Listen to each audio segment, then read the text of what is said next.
Fragrant cloud, also known as Duftwolke. This rose gets very coral red, some will also say geranium red blooms.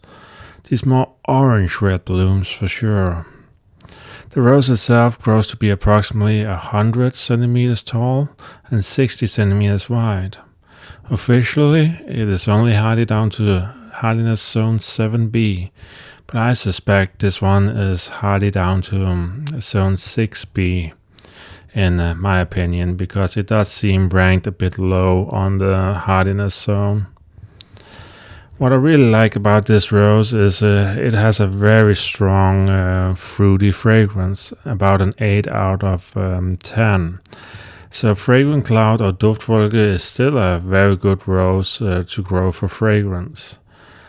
It is not always the most disease-resistant rose of the red roses with fragrance. It can get black spot, for example, but it has not been overpowering for me. It's not like it gets completely covered, but it doesn't feel as disease resistant to me as something like Deep Secret or Velvet Fragrance or Red Perfume de Provence.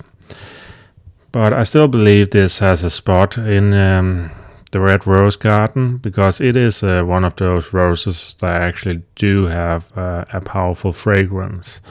And on a lot of red roses, you'll often see written that it has a powerful fragrance, but it won't be powerfully fragrant. And Fragrant Cloud is one of those that actually does have very good fragrance. Maybe not as much as people like to rave about. A lot of people like to say this is the most fragrant rose in the world, along with another rose called Double Delight. In my opinion, that is not really true. They're both about around an 8 out of 10. But it is for sure a fragrant rose, and a very pleasant fragrant rose at that.